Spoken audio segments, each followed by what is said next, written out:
Praise the lord. యేసు రక్తమే జయము. మన రక్షకుడు మన విమోచకుడైన యేసుక్రీస్తు పరిశుద్ధ నామములో అందరికీ వందనాలు.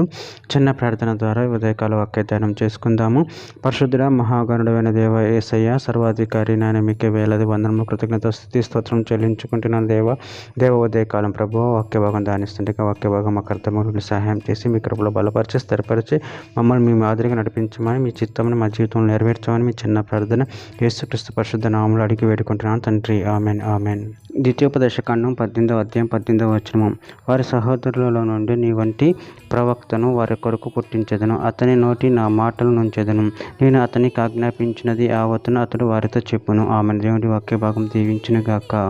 ప్రభునందు ప్రియులారా, మనం ఇక్కడ వాక్య భాగంలో గమనించినట్లయితే వారు సహోదరుల నుండి నీ వంటి ప్రవక్తను వారి కొరకు పుట్టించెదను, అతని నోట నా మాటలు నుంచెదను, నేను అతని ఆజ్ఞాపించినది యావత్తును అతడు వారితో చెప్పును.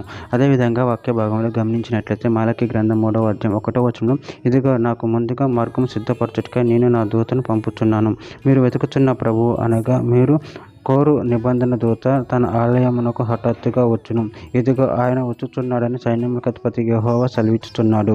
గలతీయులకు రాసిన పత్రిక 3వ అధ్యాయం 19-20 వచనం. అలాగైతే ధర్మశాస్త్రం ఎందుకు ఎవరికి వాగ్దానం చేయబడిన ఆ సంతానం వచ్చే వరకు అది అతిక్రమమును బట్టి దానికి తర్వాత ఇవ్వబడిను, అది మధ్యవర్తి చేత దేవదూతల ద్వారా నియమింపబడిన. మధ్యవర్తి ఎవరికి మధ్యవర్తి కాడు కానీ దేవుడు ఒక్కడే. తిమోతికి రాసిన మొదటి పత్రిక 2వ అధ్యాయం 5వ వచనంలో, దేవుడు ఒక్కడే, దేవునికి నరునికి మధ్యవర్తియు ఒక్కడే, ఆయన క్రీస్తు యేసును నరుడు.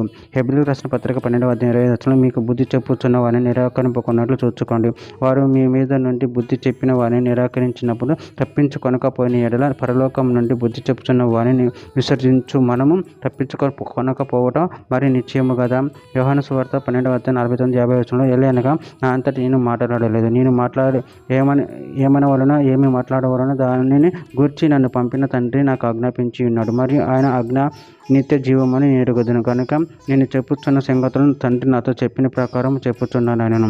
చివరిగా ఒక మాట, యోహాను సువార్త 15వ అధ్యాయం 15వ వచనం, దాసుడు తన యజమానుడు చేయు దానిని ఎరగడు గనుక ఇక మిమ్మల్ని దాసులమని పిలవక స్నేహితులమని పిలుచుచున్నాను, ఎందుకనిక నా తండ్రి వలన వినిన సంగతులన్నింటినీ మీకు తెలియజేసి తిని. ఆమె దేవుని వాక్య భాగం దీవించుగాక. చిన్న ప్రార్థన చేసుకుందాము.